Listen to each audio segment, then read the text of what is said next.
Bienvenue dans Smart Bourse, votre émission quotidienne sur Bismart pour rester à l'écoute des marchés chaque jour, du lundi au vendredi à 17h pour la grande édition. Si vous nous suivez en direct sur Bismart TV, émission que vous retrouvez chaque soir en replay sur bismart.fr ou encore en podcast sur l'ensemble de vos plateformes préférées. Au sommaire de cette édition ce soir, l'échéance du mois d'avril qui se termine mieux qu'elle n'a commencé. Le début de séance a été particulièrement compliqué avec évidemment la géopolitique qui est redevenue un marqueur important sur les marchés, en tout cas ces derniers jours, et la réplique évidemment d'Israël contre l'Iran, et puis les choses se sont progressivement améliorées tout au long de la séance, au point qu'on est en train de terminer cette journée boursière en Europe sur des niveaux proches de l'équilibre, avec un CAC 40 au-delà des 8000 points. L'échéance, en tout cas les dernières semaines, auront été marquées surtout par le choc de taux réel qui s'est à nouveau matérialisé, partant des États-Unis et se diffusant sur l'ensemble des marchés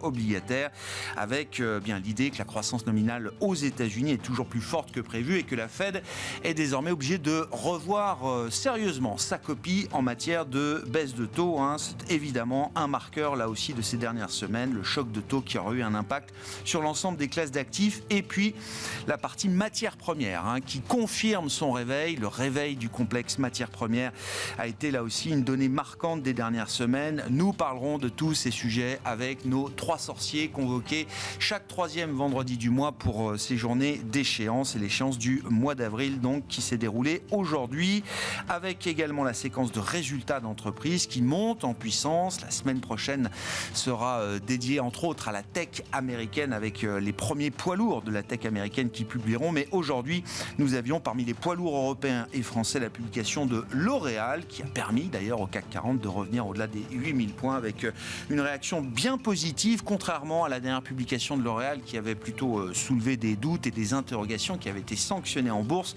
Cette publication, ce chiffre d'affaires du premier trimestre a plutôt rassuré les investisseurs.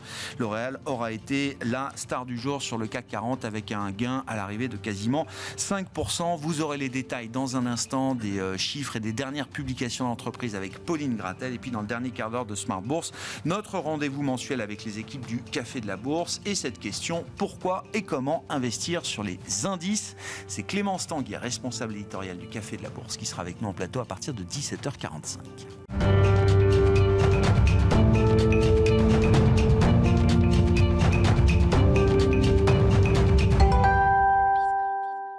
Mais d'abord, les infos clés du jour sur les marchés, c'est chaque soir en ouverture de Smart Bourse, Tendance mon ami avec Pauline Gratel. Aujourd'hui est une journée d'échéance sur les marchés avec l'expiration de différents produits dérivés, notamment sur indices. La Bourse de Paris et l'ensemble des bourses européennes ont démarré cette séance en étant affectées par les craintes d'une escalade des tensions géopolitiques entre Israël et l'Iran. Cette nuit, 3 explosions ont eu lieu en Iran à côté d'une base militaire. Selon des hauts responsables américains, l'attaque viendrait d'Israël qui aurait prévenu Washington, mais le gouvernement est resté silencieux à la suite de l'attaque. Au fur et à mesure de la séance, les indices ont récupéré, le CAC 40 revenant au-delà du seuil des 8000 points. Les prix des matières premières restent sous surveillance, le pétrole notamment, sachant que les cours du brut sont aujourd'hui inférieurs à ce qu'ils étaient il y a une semaine. Le baril de Brent tourne autour des $86. Sur le marché obligataire, après les envolées des derniers jours, les taux se sont stabilisés, toujours autour de 4,60% pour le 10 ans américain. Ceci étant dit, parlons de L'Oréal parce que c'est quand même cette entreprise qui limite le recul du CAC aujourd'hui avec un titre en hausse de 4,5%. L'Oréal fait état d'un chiffre d'affaires de 11,2 milliards d'euros en hausse de 9,4% en données comparables. C'est au-dessus de ce qu'attendaient les analystes. La demande en Amérique du Nord, en Europe mais aussi dans les marchés émergents a considérablement tiré les performances du groupe ce trimestre. Autre valeur du CAC à avoir publié aujourd'hui, c'est EssilorLuxottica. Le groupe d'optique fait état d'un chiffre d'affaires légèrement inférieur aux attentes à 6,3 milliards d'euros, en progression de 5,5% sur le trimestre.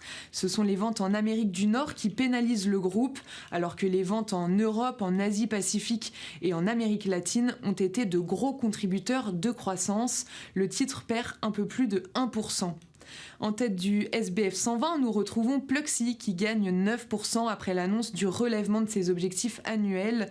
L'entreprise vise une croissance organique entre 15 et 17% à l'occasion de sa publication semestrielle, la première après la scission avec Sodexo. Pluxee fait état d'un chiffre d'affaires en hausse de 24% en données organiques.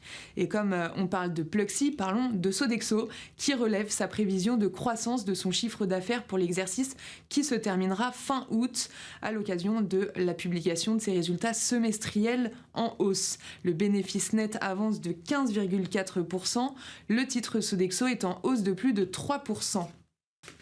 Sur le devant de la scène aux États-Unis, c'est Netflix. La plateforme comptabilise 270 millions d'abonnés, plus 9 millions sur le trimestre, pour un profit sur le premier trimestre de 2,3 milliards de dollars, alors que le marché s'attendait plutôt à un ralentissement.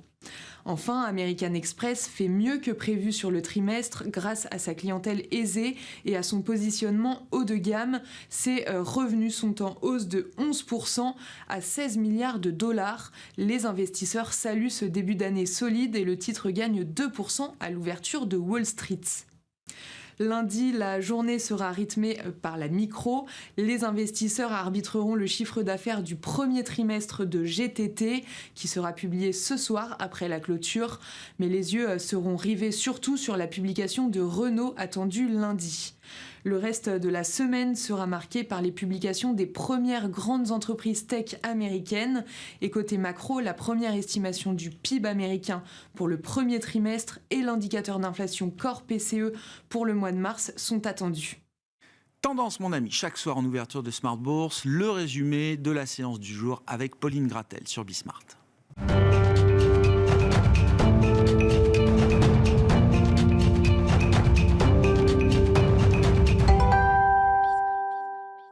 Les trois sorciers de Smart Bourse avec nous, comme chaque troisième vendredi du mois, pour décrypter cette échéance du mois d'avril. Romain Dobré est à nos côtés, évidemment, membre de la cellule info d'experts de Bourse Direct. Bonsoir Romain. Bonsoir Grégoire. Jean-Louis Cussac nous accompagne également, Perceval Finance Conseil. Bonsoir Jean-Louis. Bonsoir Grégoire. Et Philippe Béchade avec nous en visio, le président des Éconoclastes et rédacteur en chef de la Bourse au quotidien. Salut Philippe, merci d'être avec nous pour commenter effectivement cette échéance et une séquence de marché depuis le début du mois d'avril qui est un peu différente peut-être de ce qu'on observait jusqu'à présent, en tout cas sur l'ensemble du premier trimestre. Romain, quel bilan vous faites de cette échéance qui marque une petite baisse par rapport à la journée d'expiration précédente? Oui, une petite baisse de un peu plus de 2,2%. 185 points, un bilan, on était assez unanimement d'accord le mois dernier pour dire que ce serait difficile d'aller beaucoup plus haut. Et effectivement, une consolidation qui s'est mise en place et un coup d'arrêt dans la tendance qui est claire, dans la tendance haussière qu'on connaissait depuis le mois d'octobre, qui est avérée maintenant. On n'accélère pas franchement à la baisse. Il y a des forces en présence qui sont assez opposées. D'un côté, on s'inquiétait d'une grosse complaisance du côté des couvertures dans les portefeuilles il y a un mois de ça. Les warnings récents ont fait très nettement remonter la volatilité. On l'a vu, 18 pour le VIX autour de 15 pour le CAC 40, avec aussi des niveaux ratios de couverture qui sont passés de, on va dire, 0,6 sur l'Eurostoxx, donc très optimiste, très complaisant, à plus d'un 20, donc à des niveaux équilibrés, prudents, on va dire. Donc on a pris la mesure de ce qui se produisait, mais en même temps, on a en contrepartie un intérêt qui n'a pas été reconduit en très grosse partie depuis l'échéance du mois de mars. 22% d'intérêt détruit après l'échéance du mois de mars dernier sur l'Eurostoxx, 25% à peu près sur le S&P. Et sur le S&P, on a reconstruit au cours de l'échéance 1,80% d'intérêt dans un mouvement de baisse de, je ne veux pas dire de bêtises, de 2,7%. Donc c'est pas beaucoup et c'est pas une grosse pression baissière. Sur l'Eurostoxx, on a baissé de environ 1% par rapport à l'échéance dernière. Il y a 2% de positions ouvertes en plus. Donc 2 750 000 contrats à hier soir. Et encore, c'est à la veille d'une échéance technique. Donc il y a une grosse partie de ces contrats-là qui ne sera pas reconduite. La moyenne du nombre de contrats futurs ouverts sur l'Eurostoxx sur les 3 ou 4 dernières années, c'est 3 700 000 contrats. Donc ça veut dire qu'on a baissé, à ce stade-là, en tout cas sans pression baissière, que les ratios de couverture ont été rehaussés, c'est important aussi. Et on avait indiqué déjà à l'échéance dernière que la zone 7948 000 et tout ce qui s'était construit au-dessus n'était pas étayé et qu'on avait les chances de le revisiter sur le CAC 40, que la zone 4880, 4915 sur l'Eurostoxx, tout ce qui s'était passé au-dessus n'était pas étayé, qu'on avait des chances de revenir sur ces niveaux-là. Pour l'instant, c'est un peu tout ce qu'on peut... C'est les niveaux qu'on a vus. C'est les niveaux qu'on a vus. C'est ce qu'on en sait. C'est un peu qui tout double. C'est-à-dire qu'on pourrait aller consolider un peu plus et doubler le score de baisse de 3-4% qu'on a connu. Mais on est entre deux eaux et c'est vraiment la saison des publications qui va déterminer tout ça. On a, si on veut prendre des exemples un peu opposés, L'Oréal qui a l'air de bien tenir ce soir après ses publications. Ouais. On voit qu'LVMH qui prenait plus de 35% au moment de sa publication n'est plus qu'à 1% de hausse par rapport à la clôture de la veille des publications. Danone, même cinéma hier, 3,38 de hausse. Finalement, elle est à peu près à ces niveaux d'équilibre. Alors, est-ce que c'est ponctuel? Est-ce que c'est un peu technique? Je pense qu'on a d'un côté des acheteurs qui ont bien acheté et qui ne vendent pas, manifestement. Des opérateurs. Il n'y a pas de pression forte sur ces vendeurs qui ont bien acheté aujourd'hui? Non, ils ont de la marge pour la plupart et les niveaux sont lointains, on a accéléré assez vite. Et puis en même temps, on a un consensus acheteur sur repli qui est quasi unanime. J'entends peu de monde dire le marché va se retourner ou je n'achèterai pas si on descendait à 7007, 7006. Donc, est-ce qu'on va aller jusque-là et est-ce que ça va offrir des points d'entrée? Est-ce que ce sera un petit peu en dessous? Pour l'instant, c'est plus ce scénario-là qu'on privilégie. Mais le schéma reste assez ouvert à court terme. On a cassé la dynamique haussière. Je ne vois pas former de nouveau plus haut tout de suite, sauf éléments majeurs et changements majeurs. En revanche, qu'on ait une volonté d'achat sur repli, c'est assez possible, compte tenu du contexte. Donc, on a des forces un peu opposées, mais pas très importantes. Et on voit qu'il y a de la place pour reconstruire, pas de pression baissière, et donc des disponibilités aussi, puisque l'intérêt est moindre, pour réintervenir un peu plus bas. En tout cas, on se précipite moins sur le marché depuis quelques heures. Il s'est passé quelque chose récemment. Ouais, effectivement, intéressant. Alors, il y a l'échéance, et puis cette journée en tant que telle... Jean-Louis, qui est peut-être assez emblématique aussi d'un marché qui est aussi dans la résistance, malgré le retracement alors peut-être du pic au creux, on a dû voir des baisses de 3 à 4% pour les grands indices, si je dis pas de bêtises, mais bon, tout commence pas très bien ce matin ou dans la nuit, effectivement, avec la géopolitique à nouveau. Une semaine après Iran sur Israël, c'est Israël sur Iran. Et puis, comme à chaque fois, j'ai envie de dire, le marché retrouve assez vite ses esprits. Oui, non, mais c'est vrai que sur le plan psychologique, le marché reste comme il était depuis des semaines, des mois, à voir les choses plutôt en rose, avec toujours l'espoir qu'on finira bien par baisser les taux d'intérêt, qu'après tout, avec cette période difficile, les sociétés dégagent de bons résultats. On le voit à L'Oréal ce matin. LVMH, c'est un retour à la normale, c'est pas non plus mauvais. Même si, en plus, ils avaient anticipé des mauvaises choses. Oui, ça avait déjà baissé de 10% avant, quoi. Ça avait même baissé... Oui, peut-être plus même encore. Beaucoup plus. Je crois 25%, on avait perdu, parce qu'on était passé de 800 et quelques à 660, un truc comme ça. Donc, non, moi, ce que j'ai dit, c'est... Ce que je disais, c'était... Je pense qu'on peut se replier jusqu'à 7900 tout en conservant un potentiel de rebond maximum à court moyen terme. Pour l'instant, on est dans cela. Toute la semaine, on a tapé 7009.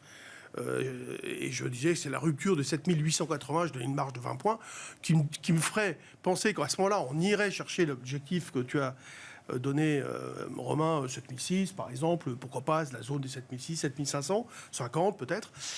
Et voilà, pour l'instant, il n'y a pas d'indication dans ce sens-là. Et ce que j'observe, c'est quoi? C'est dès que ça stresse, la vol implicite remonte, mais pas trop, parce qu'ils sont déjà surprotégés, enfin, méfiants, protégés, etc. Donc, elle ne monte pas beaucoup, la vol implicite. Sur juin, par exemple, on est remonté à 14,5, pas plus que ça. C'est rien d'anormal. Non, rien d'extraordinaire. Rien d'anormal. Non. Même le VIX à 20, ouais, la vol-action... avec toutes les options. D'accord, mais bon, la vol-action, elle est... On reste dans une d'optimisme. Oui, c'est ça. C'est pas anormal d'avoir ces niveaux de volatilité sur des actifs risqués comme les actions. Moi, ce que je vois dans ce mouvement, ce qui va un peu près corroborer ce que tu dis, c'est valider ce que tu dis, c'est-à-dire on a un recul des acheteurs qui se disent qu'après tout, il y a du stress, je me recule. Et les vendeurs, ils sont là comme d'habitude. Enfin bon, il y a toujours des vendeurs qui viennent évidemment proposer, vendre. Et du coup, ça baisse. Mais ça baisse à coup, donc à l'ouverture par exemple. Hop, il y a un recul. Et puis après, ça rachète doucement. La gestion algo fait ses petits gestions de delta. De toute façon, c'est pas compliqué. On fait 1 milliard dans la journée, 1 milliard, 1,2 milliard, 1,2 milliard, on fait 2,6 milliards, 2,8 milliards, 3 milliards de temps en temps. Là, tout à l'heure, avant de partir du bureau vers 16h, on était, juste après l'échéance à 16h, on était à 2 milliards d'échangés sur le futur CAC. Bon, c'est une mensuelle, hein, c'est pas... Mais normalement, avec l'Eurostoxx, 11h50 midi, alors il n'y a que les options, c'est pas une grosse échéance non plus, mais ça dope un peu le volume. Bon, il n'y a pas grand-chose. Donc, il n'y a pas d'inquiétude. Il y a l'idée que les taux finiront par baisser. Et l'incertitude au Moyen-Orient, c'est vrai que c'est quand même assez incroyable que ça soit aussi bien absorbé, parce que les États-Unis ont dit qu'ils feraient tout pour que ça se calme. Tout le monde... En même temps, l'Iran se trouve une excuse. Israël se retrouve une excuse. En gros, tu m'as mis une claque, je t'en ai mis une autre, on est quitte, quoi. C'est comme ça que, pour l'instant, les gens, enfin les investisseurs semblent voir les choses. Pourtant, c'est vrai que le danger, il est quand même présent.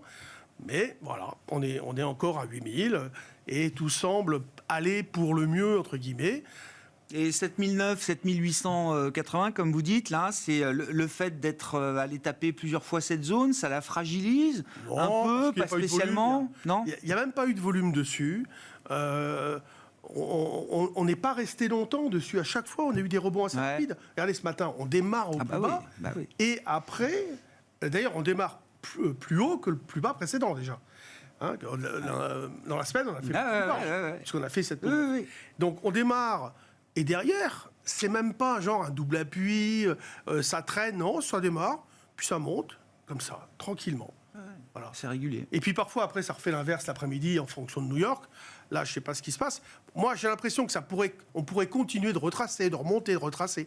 Il y a quand même de quoi douter de la poursuite des événements. Trouver des nouveaux dossiers, c'est pas évident non plus, on l'a vu. Quand ça allait encore bien, là, il y a quelques jours, enfin la semaine d'avant, on voyait que les intérêts allaient vers des valeurs, entre guillemets, un peu à la ramasse, c'est-à-dire les équipementiers automobiles, etc. Alors, moi, je vois, il y a des touches à l'achat, on les voit sur Valeo, on les voit sur différentes valeurs comme ça, et bon, des valeurs aussi spéculatives comme CGG bien sûr, avec des changements de perception. Non, on voit qu'il y a toujours un appétit à aller chercher des choses considérées comme en retard. Vous l'avez dit, hein, tant que le marché estime qu'il y aura quand même quelques baisses de taux, même si elles sont moins nombreuses, ça reste quand même, j'allais dire, quelque chose qui maintient en haleine. La question un peu macro, mais bon, ça, on n'aura pas la réponse aujourd'hui. C'est est-ce que l'histoire est vraiment en train de changer au point de se renverser, de plus avoir de baisse de taux, voire une Fed qui pourrait envisager à un moment peut-être de relever encore d'un cran. Pas là en mois de juin, mais peut-être dans 6-9 mois. C'est toute la question un peu forward-looking qu'il faut avoir en tête pour comprendre aussi la manière dont les marchés ont fonctionné au mois d'avril. Hein. Il y a eu ce choc de taux aussi, cette remontée des taux longs et des taux longs réels. Avec un impact fort sur l'euro-dollar. Ah bah bien sûr, et le dollar, grand gagnant évidemment de ce mois d'avril et sur le Forex depuis le début de l'année. Bah justement Philippe, alors qu'est-ce qui vous intéresse dans cette échéance d'avril? Qu'est-ce qui a changé par rapport au premier trimestre? Qu'est-ce qui n'a pas changé en termes de tendance? Bien, on va commencer par un sujet qu'on a peu évoqué, qui est la tension des taux. 15 points de plus cette semaine pour les OAT et les Bund, plus 18 pour le 10 ans italien, des niveaux les pires qu'on ait observés depuis début décembre, voire fin novembre 2023. En France, le 2 ans et le 10 ans sont maintenant à égalité, à 3,0150. Je dois dire qu'on a repris plus de 50 points depuis le début de l'année sur les OAT, 80 à 85 points sur le 10 ans américain, et on va dire que les marchés n'ont quasiment pas bronché. C'est merveilleux et ça donne raison à Jean-Louis. Effectivement, la construction des marchés les rend quasiment invulnérables. Je dois dire que là, on est confronté à quelque chose qui relève presque du merveilleux. Autre élément qui aurait pu peser sur l'évolution macro, c'est le yen défendu pendant une douzaine de séances bec et ongle par la BOJ aux alentours de 1,5160, enfin 151,60 contre le dollar, et qui a fini par lâcher prise et retracer des plus bas de 30 ans. Bon, là aussi, ça aurait pu inquiéter les marchés et ça n'a pas entraîné beaucoup de conséquences. Donc oui, le dollar, effectivement, c'est quand même le grand vainqueur de la semaine écoulée. Enfin, vu ce qu'on a dû digérer depuis le 14 avril au matin, l'attaque massive de drones iraniens sur Israël, je dois dire que... Enfin, si on m'avait expliqué que dans une semaine, dans un contexte géopolitique comme celui-là, on aurait 15 points de hausse sur les OAT, 10-12 points de mieux sur les T-bonds, je vous avoue que je ne l'aurais pas cru. Donc, par contre, le dollar qu'il est monté, ça ne me surprend pas. Un petit mot de l'or, d'un vendredi sur l'autre, zéro. Il était à 2380 vendredi dernier, on le retrouve au même niveau. L'once d'argent, 24,5. Le CAC 40, il n'a pas bougé. C'est fantastique, c'est à croire que le contexte géopolitique n'existe pas, que le contexte d'endettement général n'existe pas, qu'il n'y a pas de vrai stress face à un déficit US qui est de 6% du PIB. Et Sophie, quand vous évoquez la remontée des taux longs, il y a quand même la question de la prime de terme, justement, et ça montre bien quand même que le marché est attentif d'une certaine manière à ces questions. Il y a les émissions du Trésor qu'on regarde aux États-Unis, 10 ans, 30 ans, il y a maintenant un peu plus d'une semaine. On sait que c'est des émissions qui sont parfois un peu difficiles, ça c'est encore confirmé. La remontée des taux longs, vous disiez effectivement, Philippe, c'est merveilleux, ça n'a pas eu d'impact. Ça n'a pas eu d'impact, j'allais dire, jusqu'à la fin du mois de mars.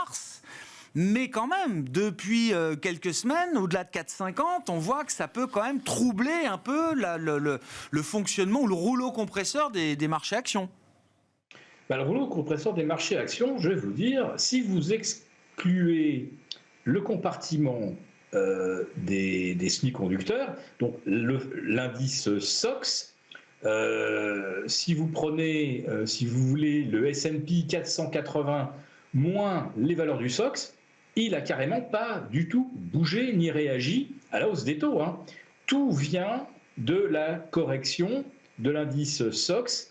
Je l'avais souligné. Voilà, Philippe, donc les semi-conducteurs, le secteur clé semi-conducteur sur le marché américain.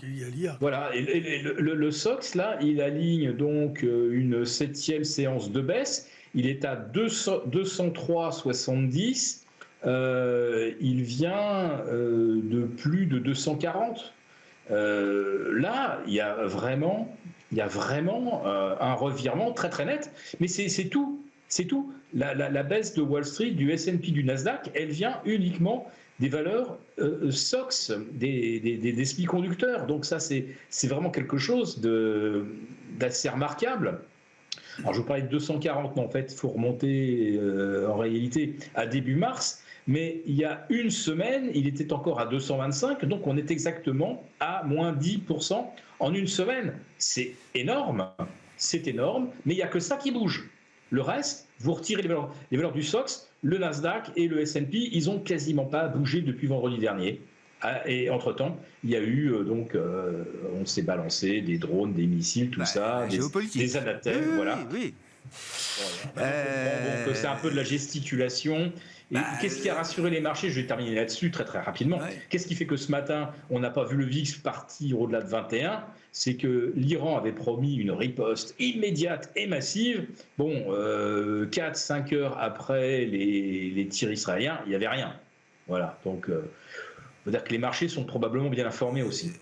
C'est-à-dire que les marchés, tous ceux qui s'intéressent au sujet, visiblement, expliquaient que c'était le best case scénario. Après, il y a toujours des scénarios alternatifs, évidemment, surtout quand on parle de géopolitique et d'escalade. Il y a toujours des risques que ça parte dans des scénarios alternatifs beaucoup plus délétères.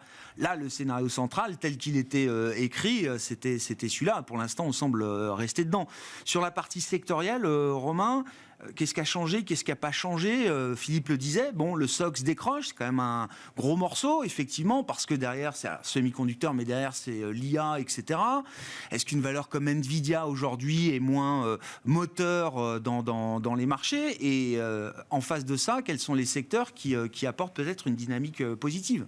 Alors, il n'y a pas de changement majeur de ce côté-là, puisqu'on le disait depuis quelques temps, il n'y a pas de logique sectorielle forte, effectivement, en dehors de l'IA et techno. Et il y a eu un coup d'arrêt, si on prend ces secteurs-là de façon globale.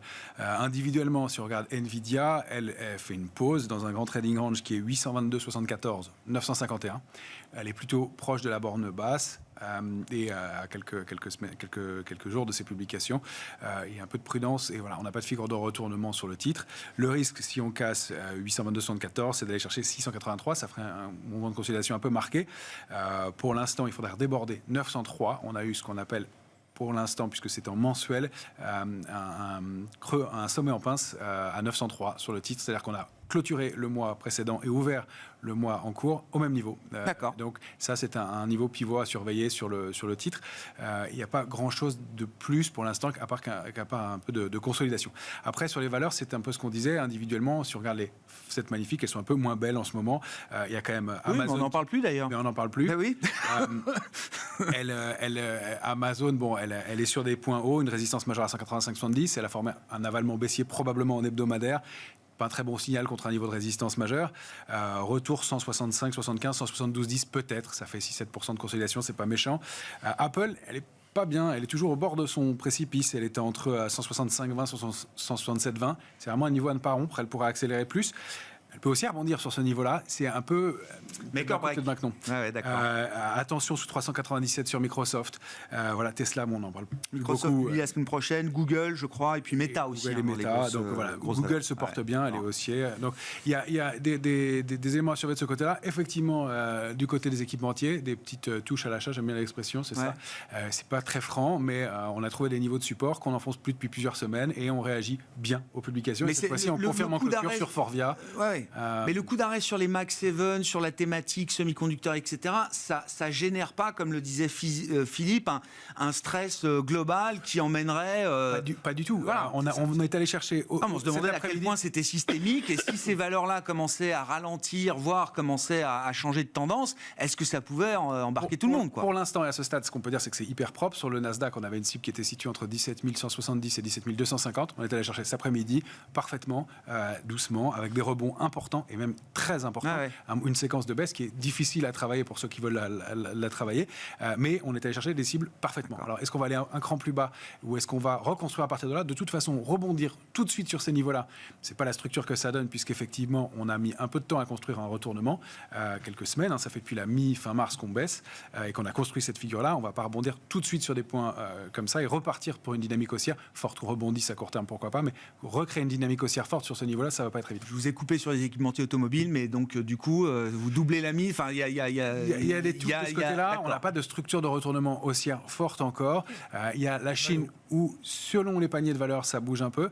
Il y a quelque chose qui s'est déclenché cette fois-ci aussi, c'est ce côté small et mid caps, on en parle souvent. Là, on a déclenché et débordé des lignes de tendance baissière qui étaient actives depuis sur le plan indiciel, sur le plan indiciel et sur des paniers de small et mid caps. D'accord. Panier de moyenne capitalisation européenne, panier de small capitalisation européenne. Donc là, il y a eu des activations aussi relativement rapides et quand je regarde les indices small et mid, j'ai pas eu l'impression qu'il y ait eu un grand... On a débordé des lignes de tendance baissière, on l'a confirmé. Là, ça revient un petit peu. Et justement, pour nous, ça va être des points d'entrée à surveiller. Encore, on va dire, 1 à 2% sur ces... alors, je peux vous donner les codes des trackers en question. CEM, à regarder, MMS. Il y a le Itamid. Il n'est pas négociable chez Bourse Direct, mais il existe, il est pas mal. L'Italie. C'est l'Italie, les small italiennes, bien sûr. Ils sont fortes en très gros marché de small. Et je retrouve le troisième, mais... SCAC-M, CACM, qui est un CAC mid aussi, France mid capitalisation, et qui est pas mal aussi. Donc il y a des choses à regarder de ce côté-là peut-être. Ce n'est pas construit encore pour un rebond, mais on a déclenché. D'accord, ok. Jean-Louis, sur le marché small et mid, effectivement, ça s'anime, ça se réanime. Là, ça s'anime plutôt dans le sens de la baisse. Le problème, c'est les carnets d'ordre, ils sont vides, là, vraiment. Moi, je trouve que c'est dangereux, parce que d'ailleurs tout le monde le sait que c'est dangereux. Donc, dès qu'il y a une nouvelle un peu négative, là, la dernière, c'est comment elle s'appelle, la X-Rail, là, qui s'est cassé la figure de Exail. L'ancien groupe Gorgé. Oui. L'ex-groupe Gorgé, elle a perdu 19% hier. Bon, et encore aujourd'hui, elle baissait. Et aujourd'hui, elle se cassait encore la figure, donc ça va très vite. Voilà, donc on continue à avoir des dossiers comme ça un peu... C'est des capilles, quoi, 300 millions, un truc comme ça. Donc, ça ne fait pas revenir des investisseurs de long terme, quoi. Non, ils vont pas revenir là-dessus. Moi, je pense qu'ils vont revenir. Oui, moi, j'avais sélectionné des valeurs. Donc, Valeo, Orange. Là, elle était revenue pile poil sur... oui, mais c'est un classique. Mais à la limite, celui qui a besoin d'investir, il y a le dividende, il y avait le graphique qui était vraiment en support sur 10, là, 10,5. Bon, voilà, c'était des idées d'achat. Moi, ma plus grosse ligne perso, c'est Ruby. Alors, Ruby, j'ai gratté la terre pendant des... Vous suivez Bolloré ? Non, mais pendant 2 ans, je ne savais pas. Ah non, mais... J'en ai acheté, ça ne voulait pas y aller. Non, mais ça ne voulait pas y aller. J'attendais, il y a un gros rendement. Tout d'un coup, je la vois monter. Je me dis, tiens, c'est bizarre, elle monte. Hein, et là, je dis, il y a quelque chose qui se passe. Parce qu'elle ne faisait rien. Ça faisait des 2 ans. Et puis, tout d'un coup, on annonce que Bolloré a pris... Et là, elle explose. J'ai pas vendu un titre. Et là, j'ai eu aussi un petit tilt. Je me suis dit, quand même, franchement, l'effet moutonnier, ils savent pas quoi faire. Du coup, il y a le parachute Bolloré, il y en a un autre qui est venu passer le seuil des 5%. Et du coup, ils y vont tous là. Non, mais donc ça veut dire que là, c'était l'idée qu'il y a un effet moutonnier. On est en manque d'idées. Ruby, c'est quand même une valeur qui pèse un peu quand même. On peut y aller. Et voilà, je me suis dit, là, il y a un petit... Ça fait partie un peu des règles aussi. Moi, je me souviens de Valourec. Bref, je sais que les investisseurs, quand Bolloré est quelque part, être à côté de lui, généralement, c'est pas un mauvais pari. Oui, non, mais... Mais vraiment spécifiquement sur ce nom-là. Oui, c'est le parachute Bolloré. Bien sûr. Et c'est pour ça que je me suis dit, cet effet moutonnier n'est pas bon. Il y a eu plusieurs petits warnings comme ça. On voyait donc d'autres actions sur les... Et moi, la semaine dernière, j'ai lancé un warning. J'ai fait acheter des puts, et tu le sais, parce que on achète... Moi, j'ai Bourse Direct aussi comme courtier. On a acheté des puts.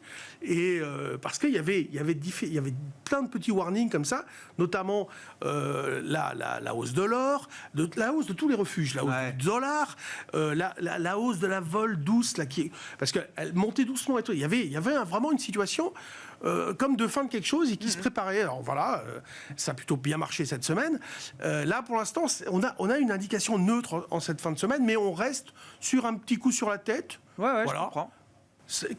Je ne vois pas non plus le moteur d'une reprise. C'est vrai. On se dit, mais qu'est-ce qui pourrait faire que ça pourrait revenir au plus haut ? Mais en même temps, comme il n'y a pas grand-chose dans les carnets d'ordre, il suffit que ça se calme totalement au Moyen-Orient et ça remonte, avec un contre-pied. Philippe, il faut qu'on parle des matières premières aussi, quand même. Alors bon, aujourd'hui, au moment où on se parle, le pétrole est plus bas que ce qu'il n'était avant le 13 avril, je ne dis pas de bêtises.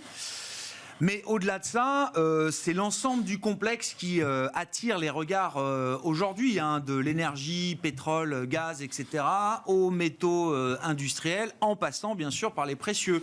Où est-ce qu'on en est ? Est-ce qu'il y a encore des tendances fortes à suivre aujourd'hui sur des actifs clés ? Qu'est-ce qui vous intéresse dans ce complexe des matières premières spécifiquement, Philippe ? Ce qui est intéressant, c'est que globalement, on a une progression globale de l'indice des commodities, et qui est une tendance lourde. L'or et l'argent sont à l'arrêt depuis une semaine, ça c'est assez surprenant vu le contexte. Et sur le pétrole, je dirais qu'on est un petit peu entre deux eaux. Pas de quoi, évidemment, inquiéter fortement les marchés, mais suffisamment tout de même pour qu'on ait vu le discours de la Fed changer, en disant, et j'ai entendu des membres de la Fed expliquer qu'il y a effectivement un risque d'inflation de second tour qui ne doit pas être négligé. Donc voilà, les matières premières, l'énergie, c'est un des éléments déterminants de la politique monétaire.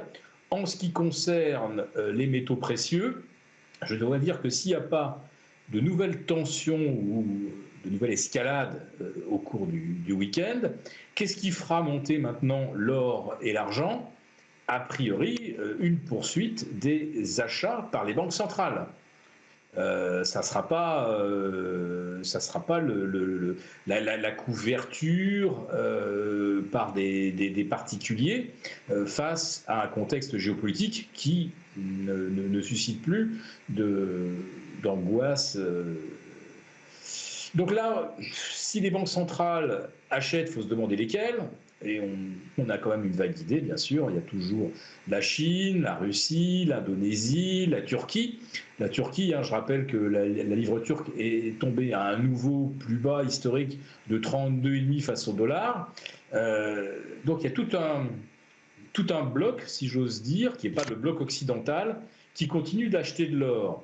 Alors quand on se demande la raison profonde, c'est que probablement, là, nous autres occidentaux, avec nos dettes astronomiques et nos rendements qui commencent à devenir assez difficilement soutenables, il va bien falloir payer le service de la dette. On se demande à un moment si les banques centrales nos banques centrales, Fed, BCE, ne vont pas être obligées de baisser malgré tout les taux parce qu'on est en train d'asphyxier, le service de la dette nous coûte trop cher, ça veut dire qu'à ce moment-là, on est en train de sacrifier les devises.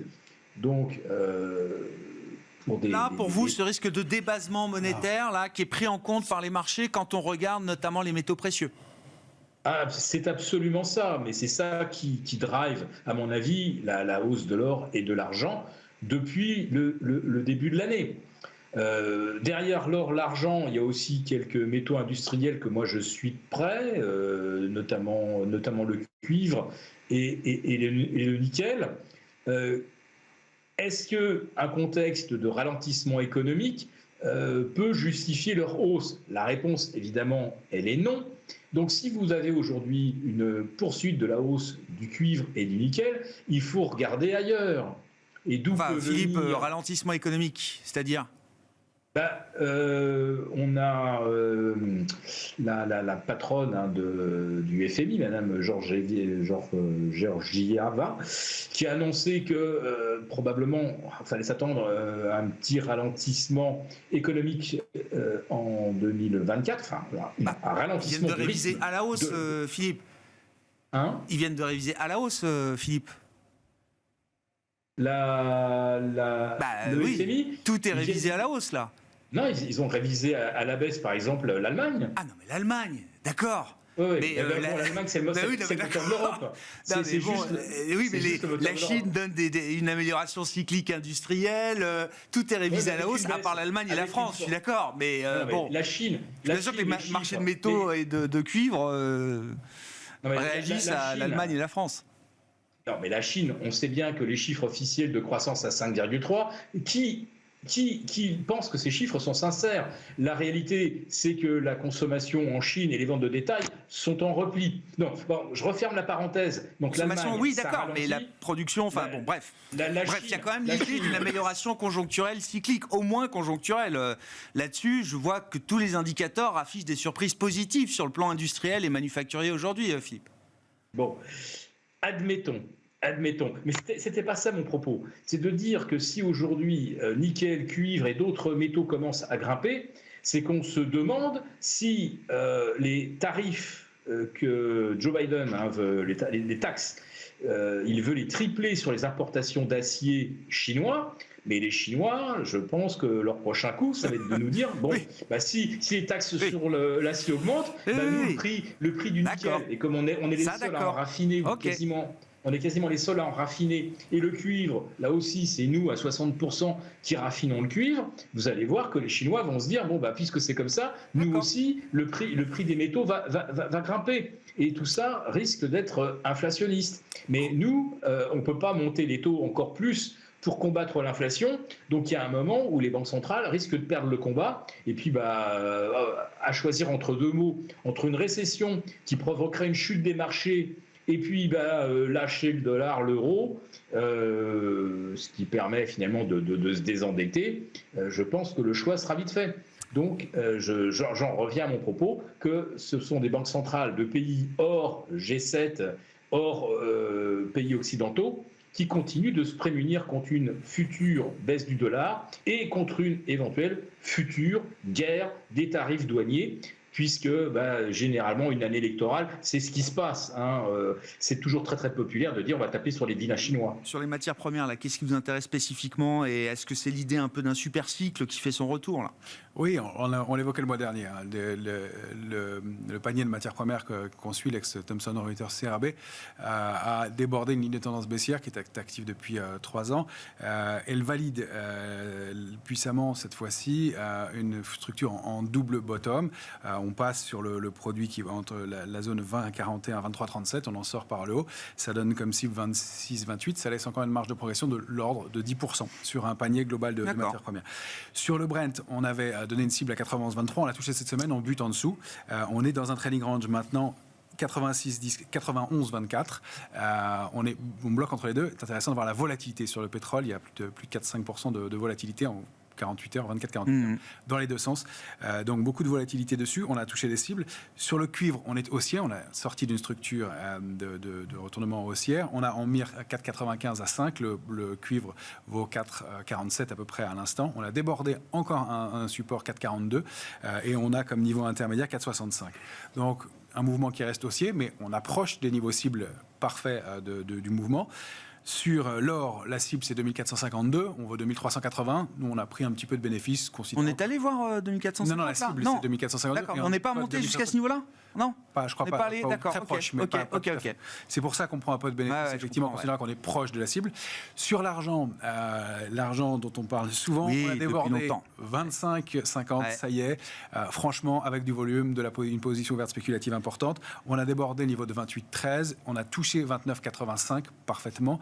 Donc c'est un marché qui reste hyper technique, haussier. Le fait de sortir de cette congestion qui datait de plusieurs années sur l'argent, 3 ou 4 ans de consolidation, nous donne comme cible 34,70 à 35. Donc il y a encore un mouvement haussier sur l'argent. C'est peut-être là où il y a le plus de potentiel encore. Quant au gaz, il y a quelques divergences. Est-ce que ça vaut le coup de regarder les minières ? Orifère, argentifère, c'est des petits marchés, c'est des très grosses boîtes, mais je veux dire, Pour l'instant, on n'a pas de signaux vraiment de ce côté-là, mais il y a eu quelques mouvements et on voit des contre-pieds assez énormes, notamment ArcelorMittal qui avait tenté de déborder les niveaux, qui a fait des gros contre-pieds. Donc pour l'instant, c'est pas franc de ce côté-là. Et sur un panier de valeurs comme le BRS, un panier de ressources de base, on voit qu'on a touché des résistances et pour l'instant, ça cale un petit peu. Mais sur les matières premières en général, donc oui. Un mouvement qui reste haussier, mais dans lequel on a déjà consommé une partie du potentiel. Donc, peut-être que ça va limiter un peu cet aspect inflationniste qui fait tant peur. Sur le Forex, c'est donc le roi dollar. Jean-Louis, quand on regarde la paire euro-dollar, est-ce que la baisse a déjà été consommée, au moins en bonne partie, ou est-ce qu'elle ne fait peut-être que commencer là ? Alors, sur le plan technique, c'est baissier. Maintenant... Il y a une vraie logique avec les faits. Hausse des taux, forte hausse du taux souverain américain, etc. Le dollar qui sert de refuge. Donc tout va dans le sens que le dollar, il est logique qu'il s'apprécie contre l'euro. Maintenant, dans une optique fondamentale, on voit que les économistes, les chercheurs, les analystes se disent que, a priori, le dollar devrait baisser. Donc, comme l'a dit Philippe, c'est vrai que l'idée, ça serait que le dollar baissera avec la baisse des taux et donc un équilibrage avec la reprise aussi de l'économie en Europe, etc. Ça renforcera l'euro. Donc, on a à court terme une convergence entre le cours de l'euro-dollar, de l'euro qui baisse et du dollar qui monte dans une logique de taux d'intérêt. À long terme, on a une divergence. Donc je pense que ça va constituer un frein extrêmement important. Pour une baisse supplémentaire de l'euro-dollar. Voilà. On va avoir du mal à baisser. Okay, on peut rester baissier. D'accord. Techniquement, là, on peut se dire, tiens, on va vendre sur des rebonds, mais ça peut vite passer. On va dire que tant qu'on est sous 1,07, on reste sous pression. Mais là, tout à l'heure, on était déjà remonté à 1,06. 75, je suis parti. Donc, vous voyez, c'est... Après, il y a un pivot à 1,0840. Au-dessus, là, on s'éloigne du danger et on repart dans une dynamique plutôt haussière. Donc, on ne peut pas dire qu'il y a eu de gros écarts ces derniers temps. une pression normale, une quoi, réaction de 1,0950 à 1,0650 ou moins, quoi. Oui. Voilà, on a eu une réaction normale, tout à fait logique, avec tous les événements du contexte économique, géopolitique, etc. Donc, voilà, je pense que ça n'ira pas bien bas. Il n'y a pas de raison d'investir sur l'idée que le on dollar... va à la parité, quoi. Non. Pour l'instant, non, il n'y a rien qui est dans ce sens-là. Oui. Maintenant, bon, sur le plan technique, c'est un peu baissier, mais on voit... C'est vrai qu'il n'y a pas forcément de raison. Après, c'est vrai que quand on est trader, il faut regarder les tendances, tout l'aspect technique, parce qu'il peut y avoir des surprises. Bon, mais c'est vrai que moi, si je devais aujourd'hui prendre une position, d'ailleurs c'est ce que j'ai fait, je suis un petit peu vendeur, je coupe très vite, j'essaye de faire des écarts, j'essaye pas de faire une grosse tendance et je ne parie pas sur un gros mouvement de repli. C'est tout. C'est pas une période où on va se faire un scénario de fort directionnel. Voilà. On va rester tranquille. Philippe, un mot rapide pour conclure sur le halving du Bitcoin qui aura lieu je ne sais quand, dans quelques heures. Qu'est-ce que ça peut générer comme réaction ? Écoutez, j'ai écouté très attentivement les vrais spécialistes. Je n'en suis pas un, je ne revendique pas de l'être, évidemment. Et je dois dire que même entre spécialistes, tout le monde n'est pas complètement d'accord, notamment sur la poursuite de la hausse du Bitcoin en direction des 100 000. Certains disent, cette fois, c'est différent. Le contexte est différent, mais la grande leçon qu'on retiendra de la semaine écoulée, c'est que ni le Bitcoin et encore beaucoup moins d'autres cryptos, donc le Bitcoin, je dirais que pour ceux qui en détenaient, ils sont bien contents d'en avoir eu plutôt que du Solana, de l'Avalanche ou du Ripple. La semaine se termine pas trop mal pour le Bitcoin, aux alentours des 65 000. Par deux fois, on a vu 60 000. Dès qu'il y a un coup de stress, effectivement, on voit que cet actif est vendu. Donc, la conclusion, c'est que si les marchés redeviennent haussiers et si on repart dans les anticipations de baisse de l'euro, de baisse du dollar qu'on a déjà tous évoqué ensemble tout à l'heure, le Bitcoin conservera l'intérêt d'un actif qui a plutôt tendance à s'apprécier par rapport à des devises dont les banques centrales se fichent un peu, en tout cas de leur mandat qui consiste à assurer leur stabilité. Mais par contre, dès qu'il y a un moment de tension, on voit que c'est un actif spéculatif et qui est vendu comme les autres. Donc les cryptos, ça va bien quand les marchés montent, ça a plus de levier que le reste, mais on n'a pas appris grand-chose de nouveau, sauf que là, depuis le 24 février 2022, on n'avait pas vraiment vu le Bitcoin à l'épreuve de tensions géopolitiques. On sait que c'est pas ça qui nous protège. C'est pas l'or numérique à ce stade, en tout cas. Merci beaucoup, Philippe Béchade, qui était avec nous, bien sûr, président des Éconoclastes, rédacteur en chef de la Bourse au quotidien, et à nos côtés en plateau, Jean-Luc Hussac, Perceval Finance Conseil, Romain Daubry, membre de la cellule info d'experts de Bourse Direct, avec nous chaque troisième vendredi du mois pour les grandes échéances de marché.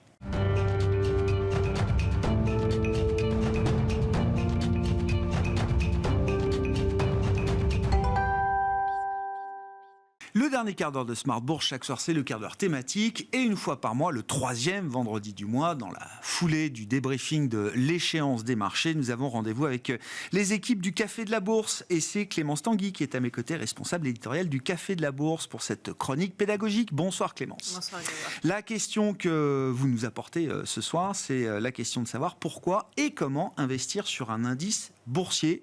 Qu'est-ce qu'on entend par indice boursier, mais même indice au sens large quand on est sur les marchés, Clémence. Ça, oui, alors un indice boursier, c'est un portefeuille virtuel de titres financiers qui vise à mesurer la performance boursière, alors d'une zone économique ou d'un secteur.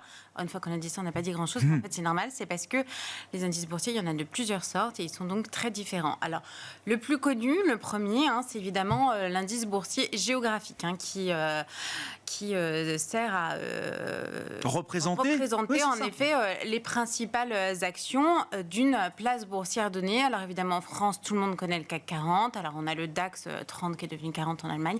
On a le FTSE en Grande-Bretagne. On connaît aussi très bien les marchés US avec le Nasdaq, avec le S&P 500. Et puis le Dow Jones, qui a quand même été le premier indice boursier, créé en 1884. Donc ça remonte quand même à très longtemps. Alors une fois qu'on a dit ça, on peut s'imaginer que en fait, ce sont les principales actions, ce sont les plus grosses et ça concerne que les large caps. Alors, ce n'est pas vrai du tout parce qu'il y a des indices boursiers spécifiques pour les petites et moyennes entreprises. On peut par exemple citer le Russell 2000 aux US qui est le baromètre des small limit cap américaines. Mais il y en a aussi sur les marchés français, sur Euronext. Pareil, je ne sais combien il y a de déclinaisons du CAC entre le CAC Small, Mid and Small, le CAC Mid, le CAC Next 20 ou 40 ou je ne sais combien, etc. Alors ensuite, il y a également les indices boursiers sectoriels. Ça existe aussi, donc qui représentent un secteur d'activité. Il y a aussi les indices boursiers obligataires. Alors, on en parle de plus en plus, évidemment, avec les taux élevés. Et puis, il y a aussi même les indices boursiers ESG. Ça aussi, on en parle de plus en plus avec les critères environnement, social, gouvernance qui visent à aiguiller l'investisseur vers la finance durable. Voilà. Pourquoi investir sur un indice boursier ? Quel est l'intérêt ? Ah oui, alors ils n'ont pas été faits pour ça à la base. C'est clairement le thermomètre des marchés. Voilà, ça sert à tout de suite savoir quelle est la tendance. Du débrief un peu technique, l'indice, c'est une mesure, c'est un thermomètre. Ce qui s'échange sur les marchés, c'est soit les valeurs de l'indice, soit les contrats sur les indices, des futurs, des options ou des indices, enfin des instruments qui permettent de répliquer ces indices. Les indices parce qu'effectivement, ils sont de plus en plus utilisés par les investisseurs particuliers pour se positionner sur les marchés boursiers. Alors, il y a 3 grandes raisons à ça. Alors, d'abord parce que c'est simple. Investir sur un indice, on réfléchit pas trop en fait. On investit sur un indice, on n'a pas trop à se poser la question du stock picking, à faire ses analyses fondamentales, techniques, à se dire mon Dieu, dans quelle action je vais investir. Non, on investit sur un indice, on se dit que c'est relativement simple. Alors ensuite, c'est aussi une diversification, bien sûr. Alors une diversification numéraire, d'abord, quand vous investissez sur le CAC, vous investissez sur 40 valeurs à la fois. Mais il est aussi possible en investissant dans plusieurs indices, d'avoir une réelle diversification en portefeuille, alors qui sera certes numéraire, mais qui pourra aussi être géographique en investissant sur des zones géographiques différentes, aussi par classe d'actifs, et même par taille de capitalisation. Donc vraiment, tout est possible avec les indices très très simplement. Et puis ensuite, qu'est-ce qui est important ? C'est également les atouts de la performance de la gestion passive. Donc il y a la performance, évidemment, en premier lieu. C'est quand même un moyen hyper simple de se positionner sur les actions et de profiter de l'attractivité à long terme de ce marché. Alors on va quand même rappeler par exemple que le MSCI World, ça a fait en performance annuelle depuis sa création 8%. Par an ? Par an. Oui, bien sûr. Le CAC, c'est 6% par an. Et le Nasdaq, c'est 10% par an depuis sa création. Donc, c'est absolument énorme.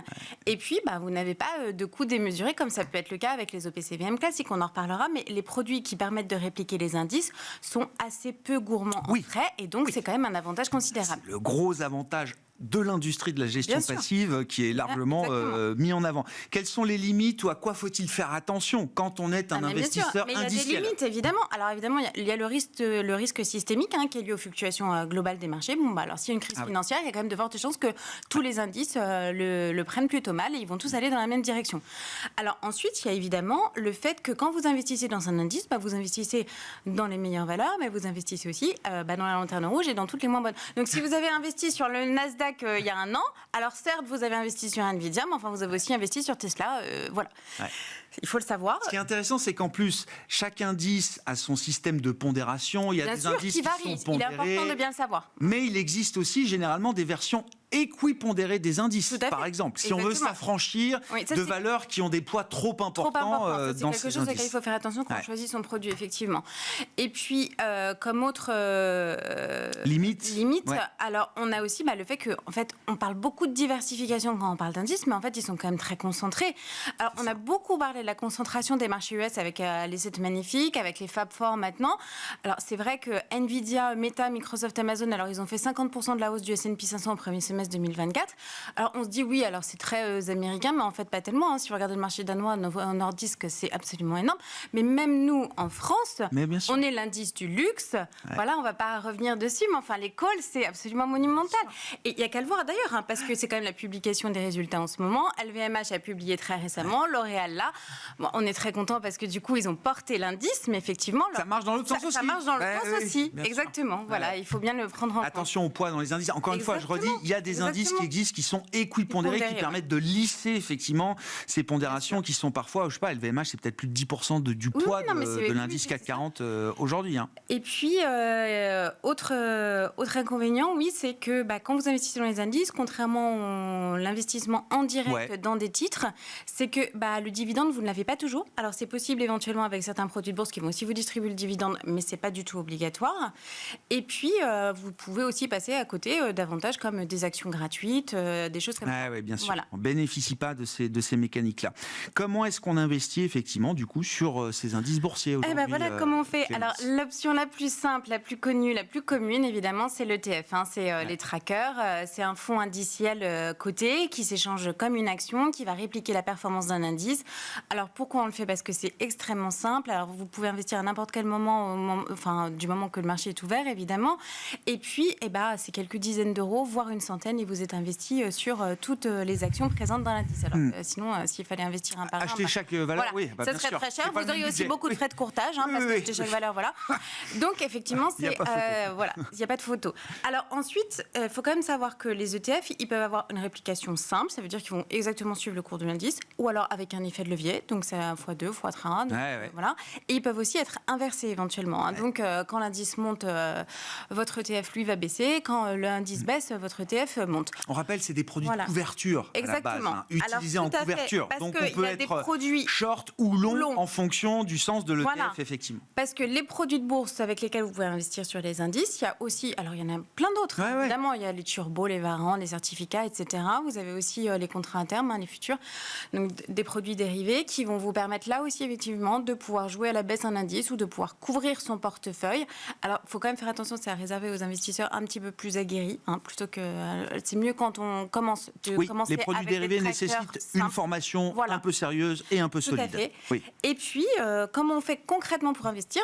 Écoutez, il suffit d'aller chez votre courtier bourse. Et puis, alors, dans votre PEA, vous pouvez quand même investir via des trackers qui sont éligibles. Et alors, le tracker, c'est même le seul moyen sur un PEA d'investir sur des marchés hors UE, puisque, évidemment, ils ne sont pas éligibles. Mais par le jeu de la réplication synthétique, vous pouvez quand même investir hors UE depuis votre PEA avec les ETF. On peut acheter les actions monde et les mettre dans son PEA grâce à l'ingénierie financière de la réplication synthétique qui permet de le faire. C'est tout à fait ça.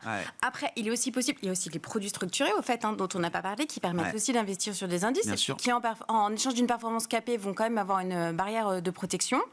Alors, ces produits, comme les trackers, vous pouvez aussi les avoir dans votre assurance vie, dans votre PER, et puis évidemment le compte titre qui vous permet d'investir dans absolument tout. Enfin, il y a quand même une limite, c'est les produits que vous propose votre courtier, évidemment.